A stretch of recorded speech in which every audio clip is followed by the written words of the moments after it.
मुझे बताओ, इस सभागार में जितने लोग बैठे, अगर मेरी बात सही हो तो ताली बजाना, नहीं तो मत बजाना। कौन जाति की बात करता है? छोटा सा प्रश्न है मेरे से।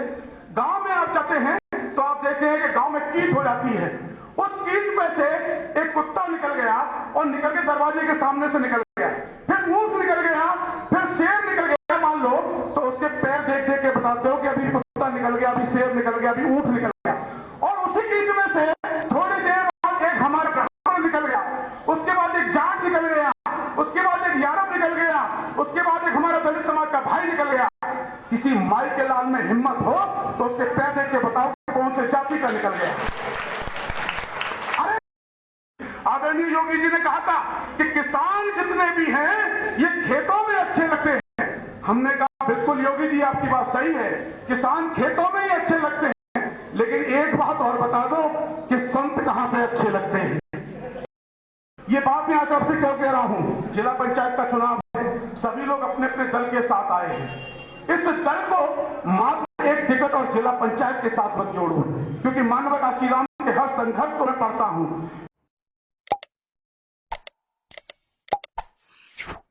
आ रहे हैं, सबसे पहले मैं उनको नमन करता हूं और उनके जन्मदिन की आप सबको बहुत बहुत शुभकामनाएं देता हूं।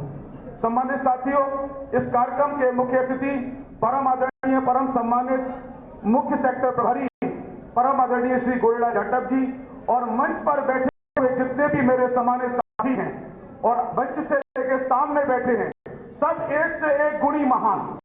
जितने लोग बैठे हैं सब एक से एक गुणी महान, और सब गुणी महानों को पंडित योगेश द्विवेदी का शीश झुका के प्रणाम। सम्मानित साथियों, वक्ताओं ने अपनी अपनी बात कही, सभी लोगों ने अपनी प्रेरणा सुनाई, सभी लोगों ने मान्यवर साहब की बात कही, लेकिन ईमानदारी की बात यह है कि आज हम जिस कुर्सी पर बैठे हैं, आज हम जिस सम्मान से बैठे हैं, आज हम जिस अधिकार से बैठे हैं, इतिहास के पन्ने को भी पलट कर देख ले तो उसमें दो ही नाम निकल के आएंगे, एक संविधान निर्माता बाबा साहब भीमराव अम्बेडकर का और दूसरा जिनकी आज हम जयंती मना रहे हैं मानव काशीराम जी। ये इतिहास गवाह है साथियों, और सामने खड़ा हुआ ये व्यक्ति भी इस बात का उदाहरण है। मेरा नाम है पंडित योगेश कुमार द्विवेदी। मैं आपको बता दूं, मैं आज से पहले मथुरा में जब पहली 1500 रुपए की नौकरी करता था, अभी मैं बैठ करके इसी तस्वीर की तरफ इस कल्पना से बात कर रहा था। आप विश्वास नहीं करेंगे, मथुरा में जब मैं 1500 रुपए की नौकरी कर रहा था तो मान्यवर साहब और बहन जी होटल राधा शोक में आए थे, और वो मान्यवर साहब जब आए थे तो इसी योगेश कुमार द्विवेदी ने एक वेटर के हैसियत से उनको अपने हाथों से खाना खिलाया था। लेकिन कभी कल्पना नहीं की थी कि जिन मान्यवर साहब को आज मैं खाना खिला रहा हूं, कभी इन्हीं की पार्टी का सिपाही बनने का मुझे सौभाग्य मिलेगा। ये मेरे लिए बड़े गर्व की बात है, ये मेरे लिए बड़े इतिहास की बात है कि आज देखिए, मुझे आज पार्टी के अंदर में बहन जी के आशीर्वाद से 17-18 साल हो गए और बहन जी ने बहुत सम्मान दिया। 2014 में मैं जब लोकसभा का चुनाव लड़ा मथुरा से, तो मेरे सामने हेमा मालिनी जी चुनाव लड़ रही थी, तो बहन जी ने मुझे बुला के कहा कि भाई योगेश डर तो नहीं रहा है, वो हेमा मालिनी चुनाव लड़ रही है। मैंने कहा बहन जी आप चिंता मत करो, वो हेमा मालिनी है तो मैं धर्मेंद्र से कम नहीं हूं। हिम्मत नहीं हारा। क्यों नहीं हारा? क्योंकि मैं जिस पार्टी का सिपाही हूं, जब वो व्यक्ति हिम्मत नहीं हारा तो ये सिपाही कभी हिम्मत नहीं हारेगा। मैं अपना उदाहरण आपको क्यों दे रहा हूं? इसलिए दे रहा हूं, अभी सेठी जी ने बताया, मैं 14 में लोकसभा चुनाव लड़ा, हार गया, कोई गम नहीं। 17 में एमएलए का चुनाव लड़ा, हार गया, कोई गम नहीं, क्योंकि मानवर साहब ने और बाबा साहब ने और बहन जी ने मुझको ये सिखाया कि हार गया उस बात का गम नहीं, लेकिन मिशन से भटक जाएगा तो गम जरूर याद आएगा। लोग कहते हैं ना, अब हार गए, बोले चलिए दूसरी पार्टी सत्ता में, उसके साथ चले जाते हैं। जो बिकता है वो बाजारू कहलाता है और जो जुड़ता है वो मिशनरी कहलाता है। इसलिए मिशन के साथ चलने में बहुत बड़ी ताकत होती है साथियों। बहन जी के संघर्ष को देखो, बहन जी के संघर्ष के साथ मानवर साहब का संघर्ष जुड़ा हुआ है। बाबा साहब ने जिस संघर्ष की कल्पना की, संविधान को लिखने के बाद इस देश की कल्पना को समझने की कोशिश की, उन्होंने सोचा कि मेरे जाने के बाद इस संविधान को बनाने के बाद इस संघर्ष को कौन पूरा करेगा, तो मानवर काशीराम जी पैदा हुए। मानवर काशीराम जी ने उनके संघर्ष को आगे बढ़ाया और मानवर साहब ने यह भी सोचा कि अगर मैं चला जाऊंगा तो मेरे बाद इस मसीहा को, इस आंदोलन को कौन बढ़ाएगा। तो एक लेडी बहन कुमारी मायावती जी पैदा हुई, जिन्होंने इस संघर्ष को आगे बढ़ाया। इतिहास गवाह है, बहन जी की सरकार जब जब उत्तर प्रदेश के अंदर में आई है, हमें बताने की आवश्यकता नहीं। आज जिला पंचायत के चुनाव हो रहे हैं, गांव में चले जाइए, किसानों के पास चले जाइए, किसी के पास चले जाइए, हर व्यक्ति यही कहता है इस सरकार से तो अच्छी बहन कुमारी मायावती जी की सरकार अच्छी है। और भारतीय जनता पार्टी के लोग, आदरणीय विक्रम सिंह जी, भारतीय जनता पार्टी के लोग कहते हैं कि हम काशी से जीते हैं, हमारे पास राम है। अरे ना उनके पास काशी है, ना उनके पास राम है, लेकिन बसपा के पास तो साक्षात काशी राम है, साक्षात काशी राम है। इतिहास उठा के देख लो, जो काशी से जीता था, जो काशी से जीता था, उसने कहा था हम काशी को पेड़ा बना देंगे।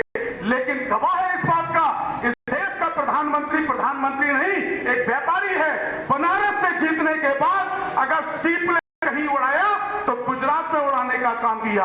प्रधानमंत्री बनने के बाद पूरे विश्व का सबसे बड़ा स्टेडियम कहीं बनाया तो गुजरात में बनाने का काम किया। प्रधानमंत्री बनने के बाद अगर स्टैचू ऑफ ह्यूमैनिटी बनाई तो गुजरात में बनाने का काम किया। लेकिन इतिहास उठा लो यारो, बहन कुमारी मायावती जी जब मुख्यमंत्री बनी तो बाबा साहब और मानवर साहब की अगर मूर्ति का अनावरण और मूर्ति का पार्क बना तो आपके ही उत्तर प्रदेश लखनऊ के अंदर बना, कहीं और नहीं बना। ये गवाह है इस बात का। और अभी आदरणीय हमारे योगी जी कार्यक्रम में आए, उन्होंने कहा था किसानों को लेकर, क्योंकि साथियों ये किसानों का जो है, ये किसान, ये ऋषि और ऋषिकेश और ऋषियों का देश है। यहाँ पे संत महापुरुषों की पूजा होती है। आदरणीय योगी जी ने कहा था कि किसान जितने भी हैं ये खेतों में अच्छे लगते हैं। हमने कहा बिल्कुल योगी जी आपकी बात सही है, किसान खेतों में ही अच्छे लगते हैं, लेकिन एक बात और बता दो कि संत कहां पे अच्छे लगते हैं? संत कहां पे अच्छे लगते हैं? संत मंदिरों में घंटा बजाते ही अच्छे लगते हैं। उत्तर प्रदेश की कुर्सी पे तो कोई अच्छा लगा है तो बहन कुमारी मायावती जी अच्छी लगती हैं। उनके शासन को याद करते हैं लोग, और ये इतिहास होता जा रहा है आपकी ताकत से, आपकी एकता से, आपके विश्वास से, आपके चिराग से। इतिहास देख लो, चिंतन करो चीज का। महाराष्ट्र में पहले मुख्यमंत्री कौन था? देवेंद्र फडणवीस। उत्तराखंड में पहला मुख्यमंत्री कौन था? त्रिवेंद्र। अरे देवेंद्र चला गया, अब त्रिवेंद्र भी चला गया, 2024 में एकता कर लो, नरेंद्र भी चला जाएगा।